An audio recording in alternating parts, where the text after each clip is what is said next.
Hello, everyone, and welcome to episode 27 of the WMMA 5 series on the channel using Pride FC. And we're almost closing out the year 2003. We just got this show, which is not called the Pride FC Middleweight 2003 Grand Prix Final Show. No, instead, it is Pride FC's Painkiller. If you know why, or if you think you know why I named it that, put it in the comment section below, and if you're right, I'll give you the channel. I'll give you my YouTube channel. Let's see if anyone gets it right. As, what a fucking jam-packed card it is. We have a little bit of mail to go over. We just really re-signees. Plus, we signed Giant Silva and Gerard Mosazi, who is going to be in rings for the time being. 3-0 right now. But, obviously, Gerard Mosazi is one of the best, I feel like, really light heavyweights during, like, the past, I wouldn't say in this time period, of course, not in, like, the 2000s, more of, like, the kind of mid-early 2010s, you know, just, like, you know, a lot of those light heavyweights were kind of forgotten, or going to be forgotten because of what John Jones being John Jones, dominating the division, probably won't be remembered as fondly as they were if they were in a division that was a lot more, would say open-ended, but and then Egan Inoue left Miletich fighting, so some pretty short on the mailing stuff. Giant Silva, so he's the drizzling shits, but mid-level international. He's 40 years old and he's 7'2". I'm trying to have it be Giant Silva, Yoshihiro Takayama, and to either the Shockwave show. Are just somewhere in the near future, for sure. But the Painkiller show, it's a doozy one, that's for sure. You know, we got Fedor and Kazuki Vegeta as the main event. Cro Cop and Gary Goodrich, what a fucking war that's gonna be. Pedro, Andre Arlovski, another war. TK taking on Sergey Karnov as he's making his Pride debut. A fucking heavyweight machine, a Russian heavyweight, more sambo boxing style heavyweight fighter, was in the heavyweight Grand Prix in 2004 in real life Pride, so that's fun. We bring him in kind of a little earlier than what the original Pride, the real life Pride. I don't know why I said the original Pride, the actual Pride, when you know in timeline wise. Enzo Gracie, Anderson Silva. We're gonna have the Spider go on a tear. He beat Royce. Trying to think if he took on any other Gracie, but I don't think so. It wouldn't make any sense. Enzo's the second best one, so might as well. So that's kind of far down the card for Anderson Silva, but this one is a nice, easy win for him. Should be, anyways. And Yuki Kondo, Jeremy Horn is the opener. Prelims, Alexander Adzuka taking on Forrest Griffin. Forrest Griffin, I believe, not his Pride debut. I believe his Pride debut was against it was against Henzo, and he lost. Rear naked choke, almost ended up the first round. And then Alexei Oleinik way down here on the fucking prelim opener, taking on Valentin Overeem, fucking Alistair rather, about to say Alistair Overeem's brother. As Fedor, the last emperor, Fedor Emelianenko, old Ironhead, Kazuki Vegeta. Fedor submitted 4 of his last 5 opponents. Vegeta is main eventing a Pride show for the 3rd time now. Both fighters are world-ranked super heavyweights. Fedor is 17th. Vegeta is 21st. It's the first time they have fought. Fedor's got the 5-inch reach. Betting odds have Fedor as a large margin favorite. Fedor is 7-0 with the Blur Cat staff picks backing him. As Gary Goodrich taking on Cro Cop, Gary Big Daddy Goodrich. Sure, he hasn't won a fight since September 2001, but he's been a fucking warrior, nonetheless. You know, he has had great fights throughout this whole series, besides the opening round fight against Trey Tellingman. It's been great. Him and Igor, sure, he got knocked out by Igor. High school Igor in the second round. But then he knocks out Mark Kerr 47 seconds into the fight. Loses to Heath Herring by submission. Then he knocks out Tom Erickson 36 seconds in the first round, and now he's lost to Josh Barnett, and he lost to Fedor. This is, another big-time matchup for him. Gary Goodrich has the Blurcast stat picks 7-0. I don't think it's going to be that fucking one-sided, but we shall see. As Pedro the Rock Hizzo, Andre the Pitbull Arlovski, Arlovski's finished 4 of his last 5. He was on a goddamn tear and a half until he lost to Simi Chalette. I mean, he hadn't lost since June of 2000. As you know, sure, it wasn't the biggest of names. I think the biggest name on here probably Alistair Overeem.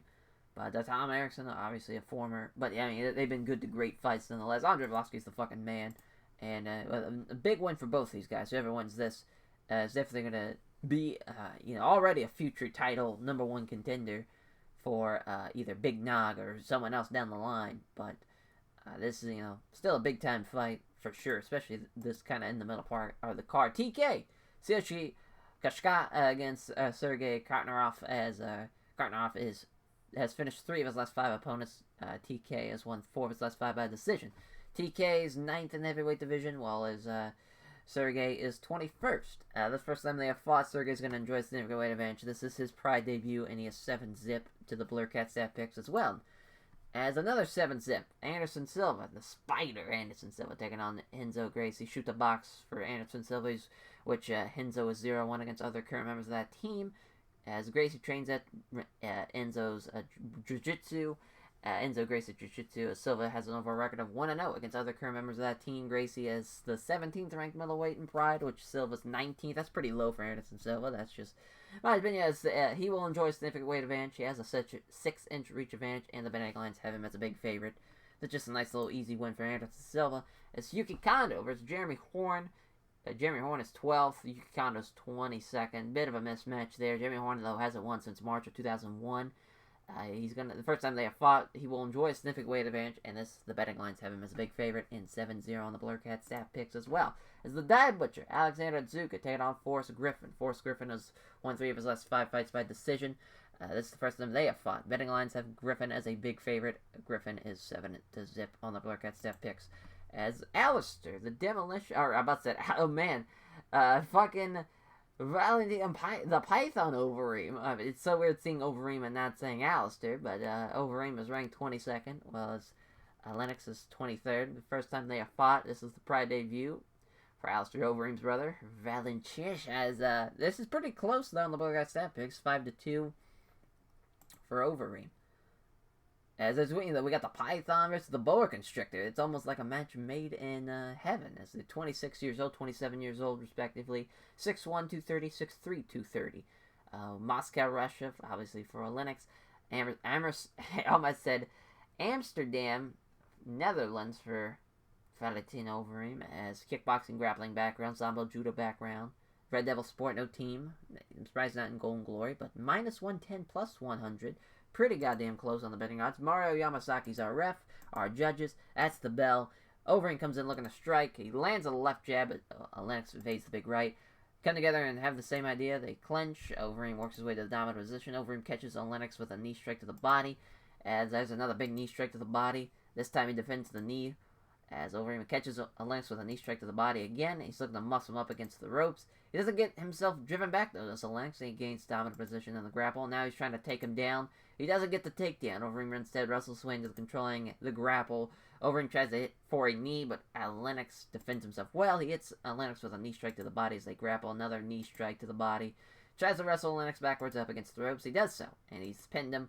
And now looking for a trip takedown. He gets it. He gets the takedown. He's got side control. Overeem throws a few strikes, was clearly slowing things down so he can catch his breath. It's 1-for-1 on takedowns. So as Overeem punches down as Lennox on Lennox, but they are easily taking on the gloves. He tries to move to guard, but he doesn't allow it. As inside control, he just keeps throwing those punches to keep him guessing. As he punches down as Lennox, but they're taking on the gloves yet again. He tries to move to guard. Overeem doesn't allow it. Overeem tries to get the mount. He isn't able to get the mount. As again, he's trying to pull guard, but Overeem doesn't allow it. Again, trying to get in the mount. Lennox rolls to the side, trying to escape, but he only exceeds and giving up his back. Looking for the rear naked choke. Lennox stops it. Stops Overeem from getting his arm underneath the chin.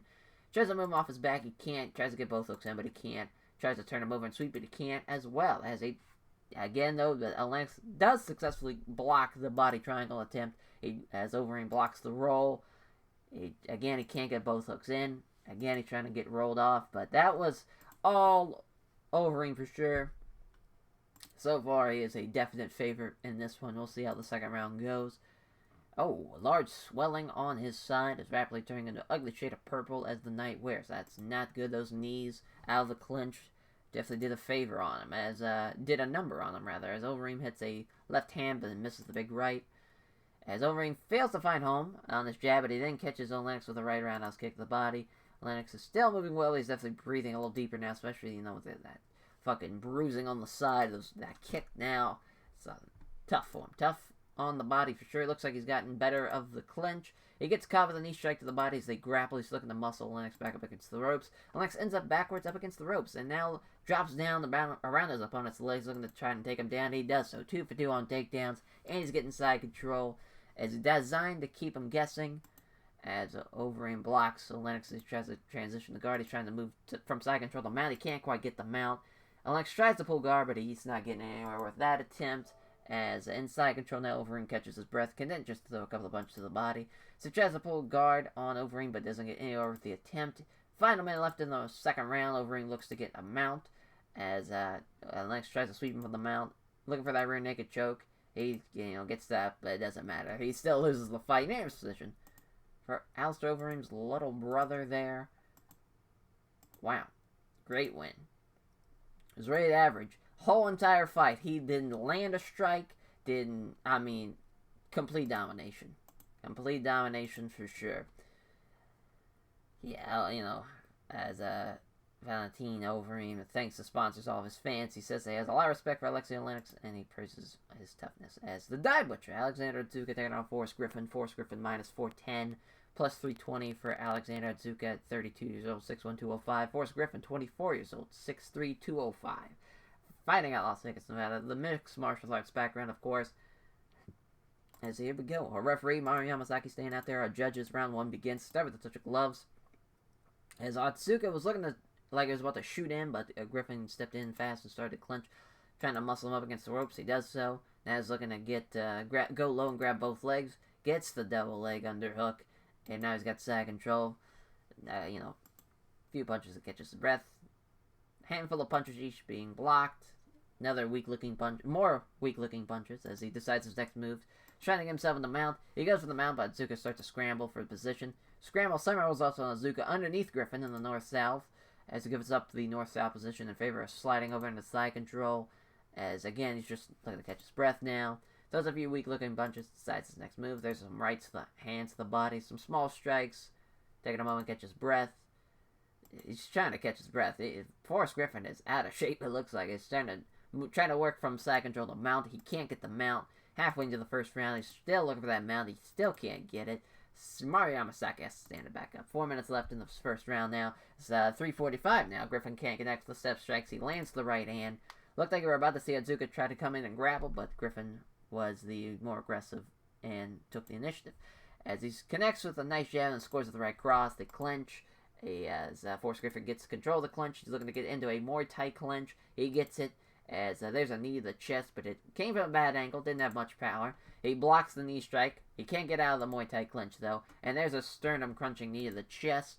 As he keeps control. He missed the knee strike, though. He doesn't connect on the knee strike, but Atsuka's still stuck in that Muay Thai clinch. As Atsuka is released from the clinch, as Griffin's looking to change his tactics. That makes sense. It wasn't really going well. He doesn't trouble his opponent with a combination ending in a high right head kick. Does Forrest Griffin. That's depressing. How do you not have a combination that doesn't do something that ends with a right head kick? As Alexander Atsuka shot in for a takedown, but it's unsuccessful as he sprawled him. Steps back safely. That's the end of the first round. That was probably all Forrest Griffin. Yes, it was. Prelims seem to be all one-sided. We'll see how the second round goes. I think it's going to be unanimous decision for Forrest Griffin. As Atsuka looked like he was angling for a takedown, but he couldn't take the initiative. As a jab is wide from Griffin, but he scores with the right cross. There's a takedown attempt from Forrest Griffin, but Atsuka sprawls it brilliantly, not only preventing the takedown, but pushes Griffin onto his hands and knees. He gets up sharply, sensing that Atsuka was preparing to throw a vicious knee strike to the head. He steps in, looking to unleash. There's a quick punch that doesn't hit. There's a takedown attempt again, and again Atsuka sprawls brilliantly, pushing Forrest Griffin down onto his hands and knees. He looks to hit a knee strike, but Griffin again back up too quickly. As moving around, Atsuka's looking to open up a grapple without getting hit too much. As Griffin hits a left jab and lands a nice straight right hand that lands hard. Griffin's still moving well, but he's definitely breathing a little deeper now. as Tsuka may have been aiming to get in close, but Griffin aggressively took the initiative. He fails to find home his jab and then hits a nice straight right hand. Halfway into the second round now, Griffin connects with a nice jab, then catches Tsuka with a low kick to the leg. Griffin steps in, works his way to a dominant position in a clinch. He's looking to muscle Tsuka backwards up against the ropes. He does so. He pins him up against the ropes, and there is going for a single leg. Let's see if he gets it. He gets it. He gets the single leg. He sweeps him. As now he's under inside control. Trying to move the mount. He struggles and he can't get the mount. Looking for an armbar. Tsuka defends it well. 5 seconds left in the fight. And there's several big shots. That would have been over probably by TKO, but the referee got saved by the bell to Alexander Tsuka. Obviously, winner, unanimous decision by a long shot for Griffin. Making it 5-1 now. And that was rated average as well. He thanks everyone connected to Roof Sport for having him prepare for this fight. Then his sponsors for supporting him financially. Forrest Griffin says he's having an after-show winners party at a local club and invites everyone to drop in. Forrest Griffin is good in these interviews and knows how to sell himself well. Now on to the main card. We got Yuki Kondo, Jeremy Horn as 29-15-3 for Yuki Kondo with the Kimbo Judo style. No team, minus 350 at 28 years old. Both men 28 years old. As Jeremy Horn, the bigger of the two, plus the more experience with the 40. Well, I guess it's not really more experience, but the better record of the 48-4. As, my God. Brazilian Jiu-Jitsu background, Militich fighting system. Minus 450. Let's see if it's going to be one-sided as well, like our other fights. Big John McCarthy's our referee. Our judges. Fight begins. They start with a touch of gloves. Comes in looking to strike. Looked like they were about to see a shot from Horn, but Kondo was more aggressive and took the initiative. Kondo throws two quick punches, but doesn't hit either of them. There's a takedown attempt from Horn. It's complete. Horn gets side control from it. Inside control, Horn catches his breath. Can then just throw a couple of punches to the body. Tries to move the guard, but Horn doesn't allow it. Throws a few strikes, but they are thrown without venom. Begins trying to get himself into mount. He struggles, but cannot mount Kondo. Horn blocks Kondo as he tries to sweep from side control, and he's looking for an armbar, but Kondo fights it off. Tries to sweep, but Horn can't. As inside control, Horn throws a couple of punches designed to keep Kondo guessing. Horn blocks Kondo as he tries to transition to guard. He tries to mount again as he rolls, only giving up his back instead. Now looking for that rear naked choke. Kondo defends himself well. Can't roll him off him. Another rear naked choke attempt, and again, Yuki Kondo doesn't allow the chin, the arm underneath the chin. He can't budge Jeremy Horn. He's trying to fight off. Oh, he does fight off, rather, the body triangle. He tries to turn over. Horn loses the back, but scrambles back to his feet to face Kondo. Looking for a shoot. He gets another takedown. Down goes Yuki Kondo. That's his 2 for 2 on takedowns. Jeremy Horn. Horn passes passes guard to gain better position. As he passes the side control, but doesn't have time to secure the position. Kondo starts scrambling. As now Kondo is in a waist lock. As he just rolled over from the turtle position. Kondo's left caught in side control. He throws a few strikes, but clearly slowing things down so he can catch his breath. Fires off a handful of punches, each easily being blocked with gloves. Tries to sweep, but only manages to move Horn from side control to north-south.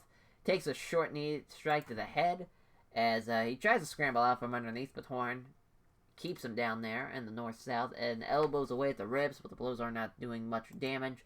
Tries to move from under Horn, does Yuki Kondo, but he can't do it. And there's another short knee strike to the head.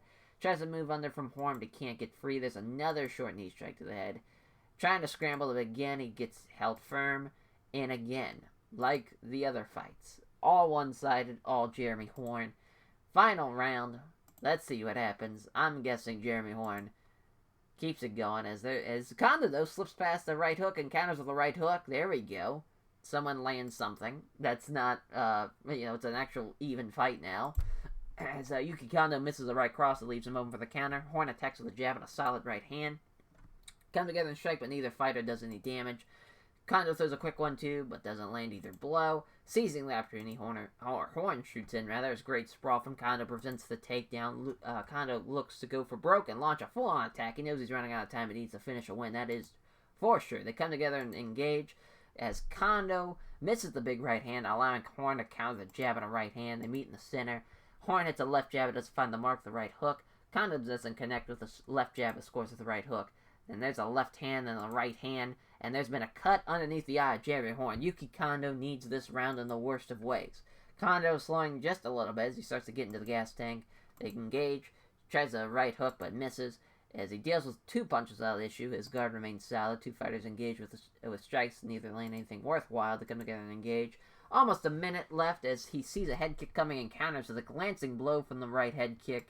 As 60 seconds left in the second round and in the fight, they come together in the center as he misses the big right hand, putting him off balance and allowing corner to attack with a jab and a nice high roundhouse kick, and that is bad. Condo looks shaken. He appears to be on rubbery legs after that one. Can he finish off the fight? As he tries to finish off the right head kick, but he misses by inches. As Horn acknowledges some instructions from his corner with a relaxed nod of the head, they step in and strike. He doesn't connect to the left jab, but he just about lands a head kick.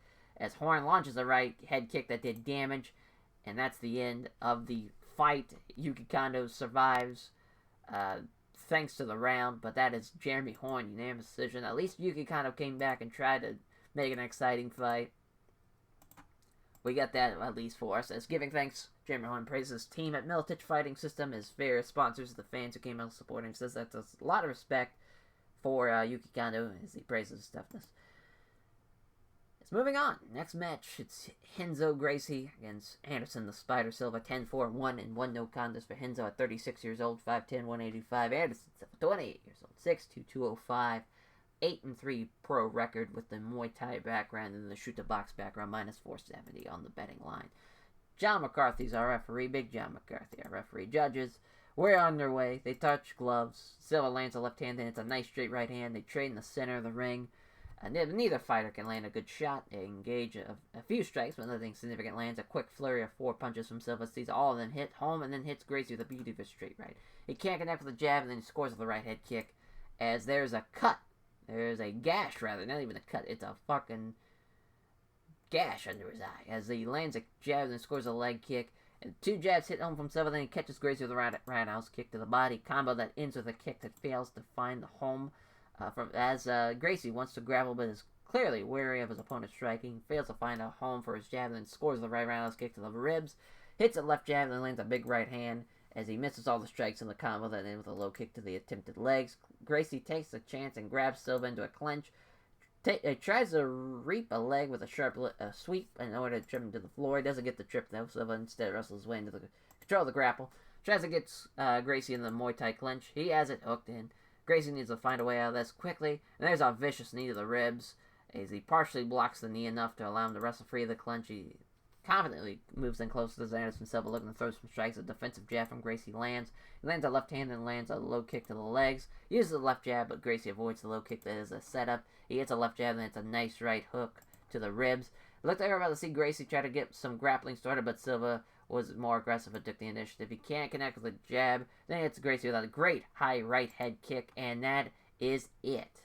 Alright, no, that's not it. It's just a big strike as Gracie tries to cover it up. Very clearly wobbling. Here comes Silva. He knows that's his chance to finish. And there he goes. He floors him with the right uppercut. There's a knockdown right there. Silva knows that this is a golden opportunity. Quickly pounces on Gracie, looking to finish off, raining down punches. There's several punches now. Shot after shot after shot. And Gracie has rocked. Big John McCarthy should definitely step in. There's a knee strike to the ribs. And there's another knee strike to the ribs. A third knee strike to the ribs. There's a knee above the hip now. Back to the ribs. This has just been knee strike after knee strike. Somebody throw in the goddamn towel as a minute left in the round. And it's, tries to hit a knee strike, but Gracie squirms away, and the blow is only glancing. And Big John McCarthy stands him back up.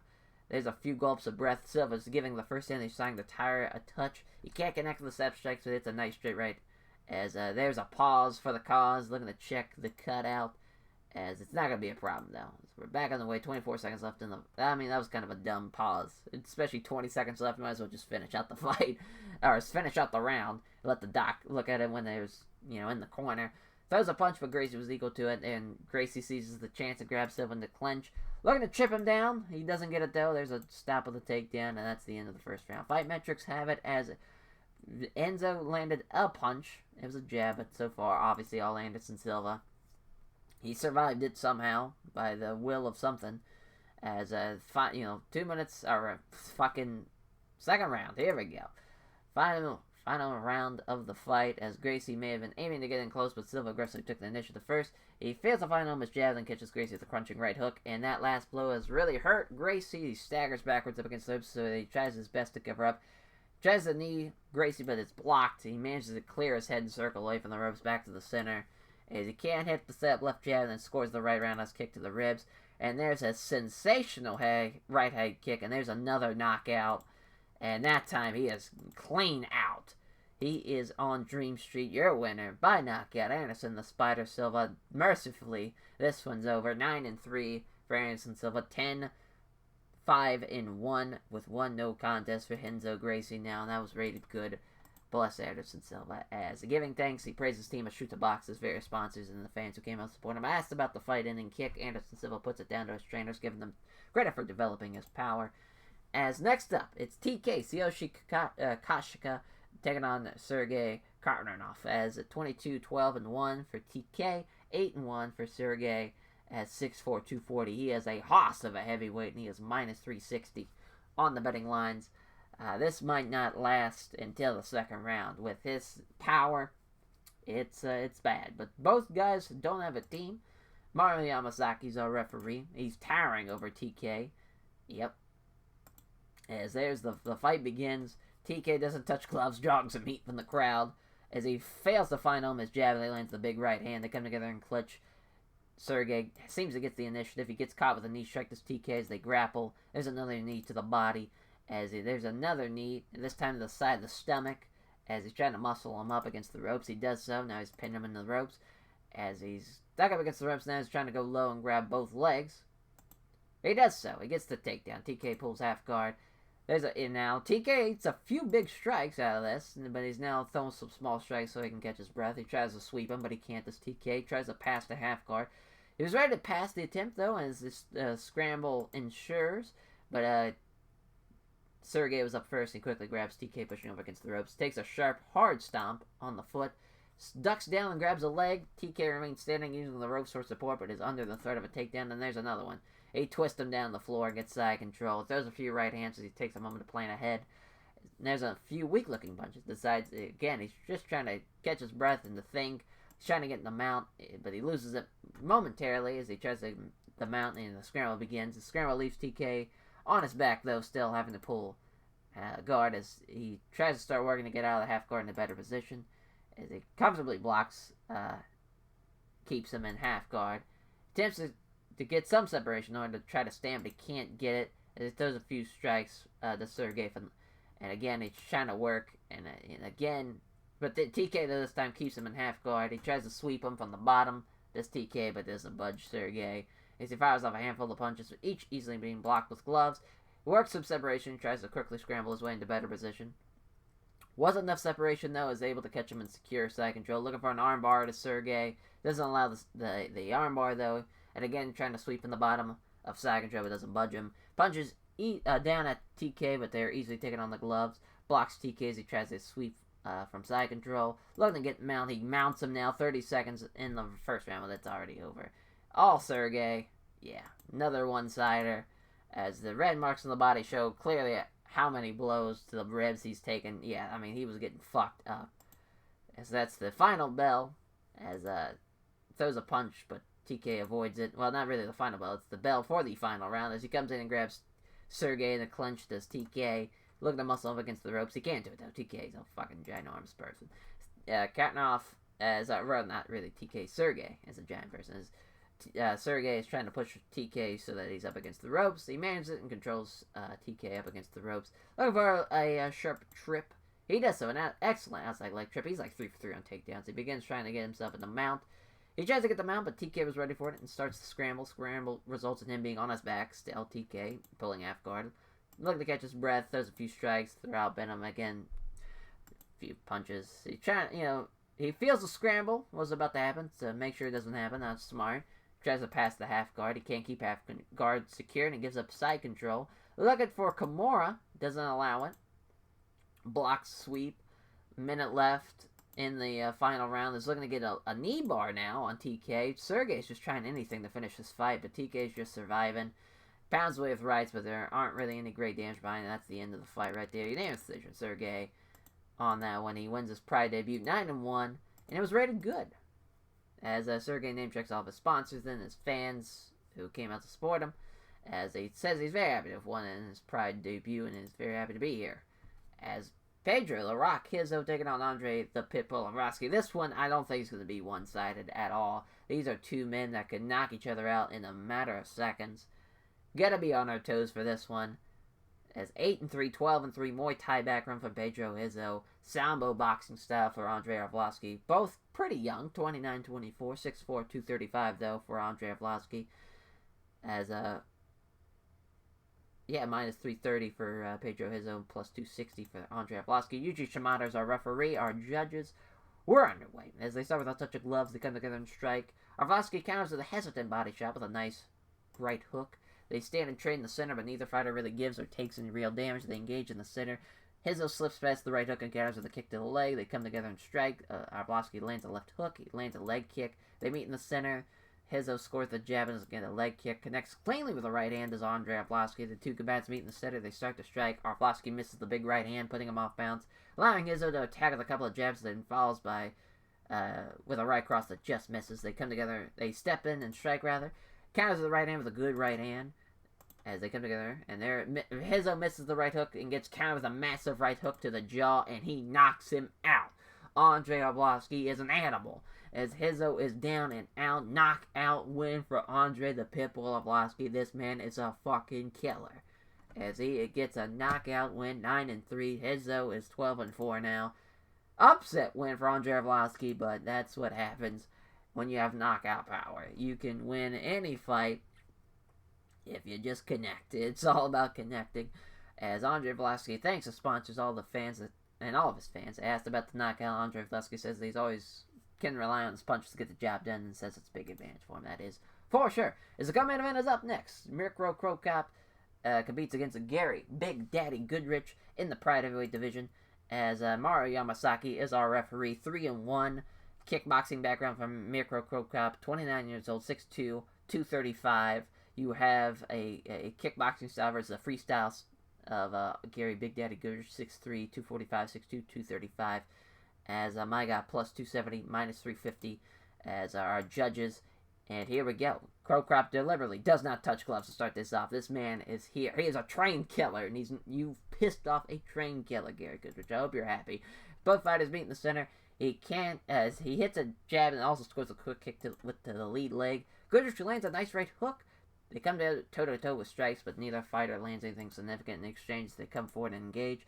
Goodrich hits the left jab but can't connect with the right hand. He hits the right hand as Cro Cop, both fighters move in and engage. He dodges the right hand and a counterattacks with a pair of right jabs and then follows by a vicious left cross, and he is down and out. Knocks him down as Cro Cop moves in quickly, kneeling beside him. Goodrich and starts hammering down on punches. There's heavy shot after heavy shot now. Yamasaki does not allow this man to die as he pulls them off of him and stops the fight. Winner by TKO, Cro Cop, 4-1 now. Gary Goodrich, bless his heart, 12-14. 37 years old. I don't know who he's going to be at this point, but he's put on great performances after great performances. Bless him, as Cro Cop name checks all of his sponsors, then thanks all of his fans who turned out to support him. We need to do Cro Cop and Andre Arlovski, that's for sure, down the line. I think Cro Cop, I don't think he's ready yet, though. He's still 4-1. He's still Cro Cop, but we just got to wait a little bit. But talking about two men that have been putting on a tear. The last emperor, Fedor Emelianenko, taking on the Lionhead. Kazuki Vegeta, 27 years old, 6'3", 230. Kazuki Vegeta, 6', 240. As from Russia, from Japan, Sambo style, wrestling style, Kata Dojo, somehow Fedor Emelianenko does not have a team. As Mario Yamasaki staying out there for the main event. For Painkiller, as our ringside judges, that's the opening bell. Fedor hits a left jab and lands a low kick to the legs. He gets in close, clinches with Fedor, does Vegeta, trying to muscle Fedor up against the ropes. He can't do it, though, as Fedor gets a more dominant position in the grapple instead. Vegeta gets caught with a knee strike to the body as they grapple. He hits Vegeta with a big knee strike to the body. As there's another knee strike from the grapple, he catches Vegeta to the side of the stomach now. He's trying to push him up against the ropes. He doesn't, and now he's got Vegeta pinned. Fedor may be looking for some type of suplex. He gets it, as he lifts him up and ragdolls him with a suplex. Fucking Fedor. And now he's in side control. There's a knee just above the hip. He keeps him guessing with a few quick strikes. He tries to transition the guard, but he can't do it. Fedor looking for an Americana, but Vegeta defends himself well, tries to get into guard, rather. Now he's trying to get into mount. He does so. He's got mount with 6:10 left in this first round. He's looking for an armbar. He gets it. Armbar win. Vegeta gets caught by the armbar and he taps out. My God. Fedor Emelianenko 7-0. No surprise there. As he gets the, I wouldn't say easy win, but he gets the win nonetheless over Kazuki Vegeta. Which, man, Vegeta survived the head kick from Cro Cop, lived to fight another day, and end up winning the whole fight. And now he takes on Fedor in this main event, but Fedor makes light work of him, gets the win. Thanks all of his sponsors for backing him, and also thanked his family, friends, and supporters. Says that it was a tough fight and gives the show respect to Kazuki Vegeta. As a 69, nice critical rating. As just a, yeah, still. I was always thinking that 70 is the high critical rating, but 69. But 25,000 people in Kinky, too. That's nice. Commercial rating of 98. That's awesome. Made 435,000 off pay-per-view from DirecTV in the States. It's weird. So I think from about here, everything was, so for 5 fights were all one-sided, and then these last 3 still, I mean, they were exciting fights, though, nonetheless. Pop increased everywhere. Fun card, for sure. Fedor with the sub of the night, obviously being the only submission. Anderson Silva with a KO of the night with a fucking knockout kick against Henzo Gracie. I probably would have gave it to Arlovski. Actually, yeah, I'm going to give it to Arlovski, to be honest. I'm going to switch it. I know the recommended was Silva and Gracie, but I'm going to go with, even though that was a kick, and knockout head kicks are fun, but Arlovski caught him. It was like a counter fucking jaw crunching to the fucking hook shot on the jaw. Planted, and that's $8 million in the bank for us. What a fucking episode. What a fun episode. A lot of guys who should have won, and Arlovski got the upset win. And that sets up for Shockwave, our last show of 2004. Hopefully we get, hopefully at least, let's see here, at absences. Hopefully we can get Chuck Liddell and Rampage. Hopefully we can get that. Might not get it, though. It's going to be a quick camp, nonetheless. We might wait. We might wait until January, but I hope not. Because we need to see it for sure. Main event's weird. We got Nobuyuki Takada, Hideko Yoshida. That's more of a big name value thing. Dan Anderson and Igor is kind of more of the actual main event, as two of the best from 2 different divisions meet in a catchweight fight. Alex Stiebling, Alex Stiebling, Frank Shamrock, obviously 2 guys who've lost to Vanderlei Silva. They get in a fight. Ogawa and Jerome Le Banner, that's a name value thing as well. Rich Franklin, Masagatsu Funaki, that's fun. As Rich Franklin and Masagatsu, obviously Masagatsu lost to Quentin Rampage, he lost to Chuck Liddell rather than Rich Franklin lost to Quentin Rampage Jackson. If memory serves, yes, that memory does serve me correct. So yeah, that's kind of fun that they get to face each other. And Horace Gracie, Minoru Suzuki, bit of a dream match that gets having. And Daniel Puder and Fabricio Verdum in the prelims, and Trey Tellingman and Keith Jardine. As far as what, Shockwave's all about, I'm hoping. Where's the heavyweights? Can we have Yoshihiro Takayama? No, we can't. We can do Bob Sapp and Giant Silva, though. We're doing it. We don't have enough for we'll save it.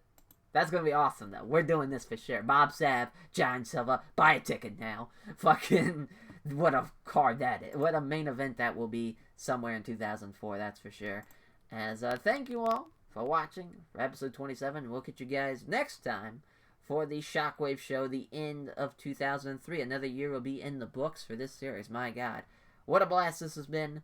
And we'll be pushing onwards to 2004 afterwards. How fun that's going to be. We're going to have a new division. First time we're going to add a division. I'm still thinking what we're going to do. If it's going to be a welterweight, if it's going to be lightweight. I'm not entirely made my mind up yet on it, but it's going to be one of the two. We're going to have to figure it out when we get there type of thing. But, I mean, we already have a welterweight division, so I think it'd be a lot easier what we can do. Because, like, I'm trying to think. Carlos Newton, welterweight guy.